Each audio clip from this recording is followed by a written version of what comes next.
सब कुछ झूठा हो सकता है, लेकिन भगवान के सामने बहाए आंसू नहीं।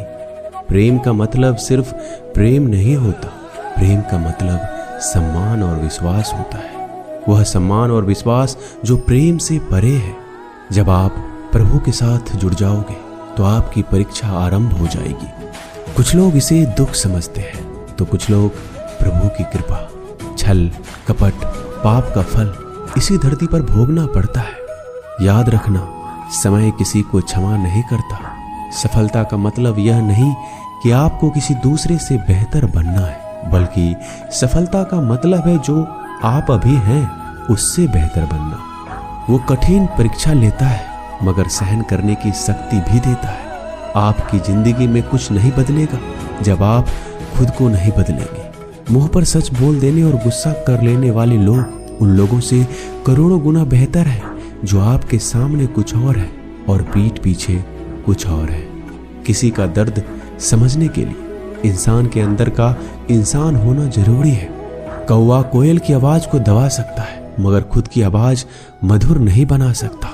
उसी तरह निंदा करने वाला व्यक्ति एक सज्जन को बदनाम कर सकता है मगर वह खुद सज्जन नहीं बन सकता।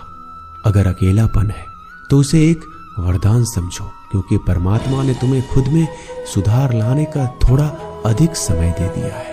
अकेले रहने का आनंद सीख लो, क्योंकि कोई भी हमेशा के लिए आपके साथ नहीं रहेगा। वक्त की एक आदत बहुत अच्छी है, जैसा भी हो गुजर जाता है। कामयाब इंसान खुश रहे या ना रहे, खुश रहने वाला इंसान कामयाब जरूर हो जाता है। किसी का साथ होना ही सबसे ज्यादा कीमती हो जाए, वह रिश्ता जिंदगी का सबसे बड़ा हासिल होता है। जब सुखी हो तो भगवान को मत भूलना, और जब दुखी हो तो भगवान पर विश्वास रखना। उन्हें छोड़ देना उचित है जो आपके होने का मूल्य नहीं जानते हो। यदि जगत में प्रत्येक कार्य मनुष्य द्वारा संभव होता तो मेरा अस्तित्व ही नहीं होता। जहां से तुम्हारे रत्नों का अंत होता है वहीं से मेरा अर्थात ईश्वर का कार्य प्रारंभ होता है। बच्चा क्या खाएगा, क्या पिएगा, क्या पहनेगा, इसका ध्यान बच्चा नहीं उसकी माँ रखती है। हमें क्या देना है, क्या नहीं देना है, स्वयं भगवान देखते हैं। झूठ और दिखावे की रफ्तार कितनी भी तेज हो, पर मंजिल तक केवल सच ही पहुंचता है। लोग रंग बदलते हैं, मुरली वाला वक्त बदल देता है। मन एक सुंदर सेवक और खतरनाक स्वामी है। मनुष्य को जीवन की चुनौतियों से भागना नहीं चाहिए, ना ही भाग्य और ईश्वर की इच्छा जैसे बहानों का प्रयोग करना चाहिए। शांत बने रहो जब तक तुम्हारा सही वक्त नहीं आ जाता। इंसान का सबसे अच्छा मित्र स्वयं की आत्मा और मन होता है, जो अच्छी बातों पर शाबाशी देता है और बुरी बातों पर झकझोरता है। खाली हाथ आए हैं, खाली हाथ ही जाओगे।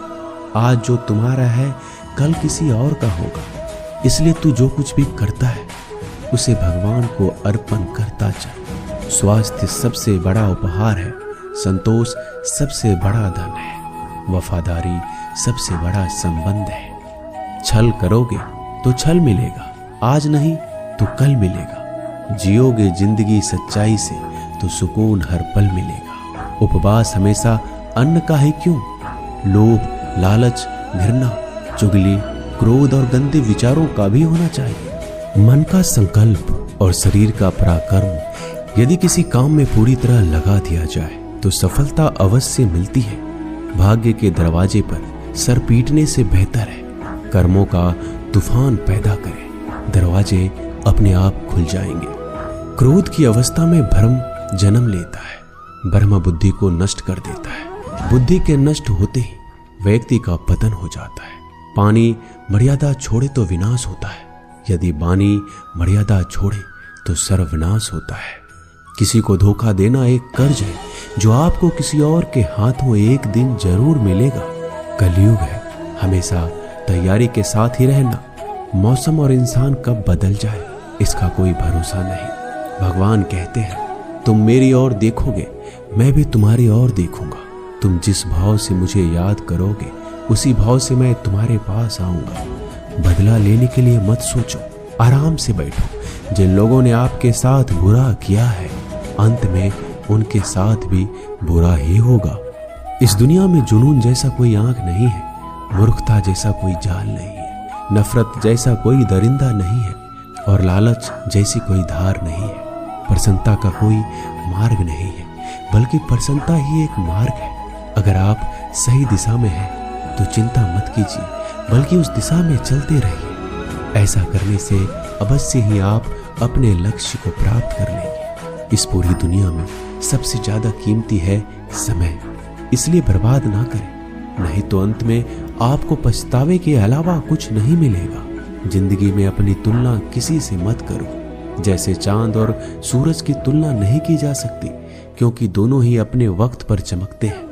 यदि किसी काम को करने में डर लगे तो याद रखना, ये डर संकेत है कि आपका काम वाकई में बहादुरी से भरा है।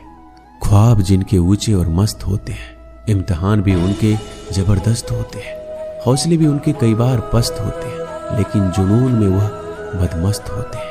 पहाड़ की ऊंचाई आपको कभी आगे बढ़ने से नहीं रोकती, बल्कि आपके जूते में पड़े कंकर आपको आगे बढ़ने से रोकते हैं। निकाल फेंको उस कंकर को, सिर्फ मरी हुई मछली को पानी का बहाव चलाती है।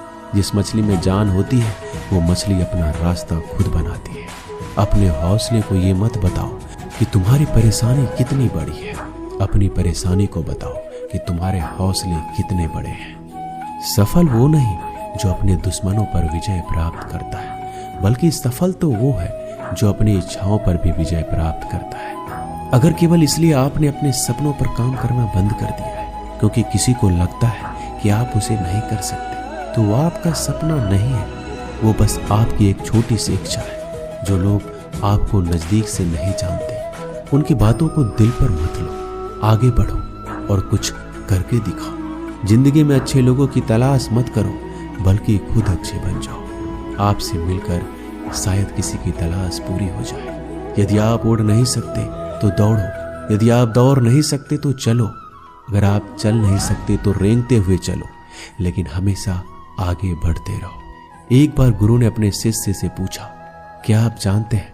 हमारे अंदर एक बड़ा युद्ध निरंतर चल रहा है। जब सारे शिष्य चुप रहे तब गुरुजी बोले, वास्तव में सबसे बड़ी लड़ाई हमारे अंदर दो भेड़ियों की है। एक काला भेड़िया जो क्रोध, हिंसा, अहंकार, दुख, गलानी, लालच, चोर, झूठ की भाषा बोलता है। दूसरा सफेद भेड़िया जो आनंद, प्रेम, दया, विचार और सद्भावना की भाषा बोलता है। इसी लड़ाई के शोर में हम पहले से मौजूद मन की शांति भूलकर उसे कहीं और ढूंढने की कोशिश करते हैं। गुरु ने कहा, हमें इस लड़ाई के शोर से कोई नहीं बचा सकता। ये लड़ाई मेरे अंदर ही चलती है और ये आपके अंदर भी है। शिष्यों ने गुरु की बात ध्यान से सुनी और पूछा, गुरुजी, तो इस लड़ाई में जीत किसकी होगी? गुरुजी ने कहा, वही भेड़िया जीतेगा जिसे तुम खाना दोगे। खाना देने का मतलब है हमारे पास शक्ति है ध्यान देने की। हम जिस भेड़ियों की बातों पर ध्यान देंगे वो बड़ा ताकतवर होता जाएगा। इसलिए हमेशा क्रोध से पहले दया चुनना चाहिए, लालच से पहले उदारता, चिंता से पहले शांति और स्थिरता जोड़नी चाहिए और चलन से पहले सद्भावना को चुनना चाहिए। ऐसा करते करते हमारा मन अपने आप आनंदित रहने लगता है। जैसे शरीर को आराम दिया जाए तो वो ठीक होने लगता है, वैसे ही मन की शोर से आराम मिलता है, तब वो खुद ब खुद निर्मल हो जाता है। दोस्तों, इस वीडियो में बस इतना ही। मैं आशा करता हूँ कि आपने इस वीडियो से बहुत कुछ सीखा होगा। मिलते हैं अगले वीडियो में। अपना ख्याल रखिएगा। धन्यवाद। जय श्री कृष्ण।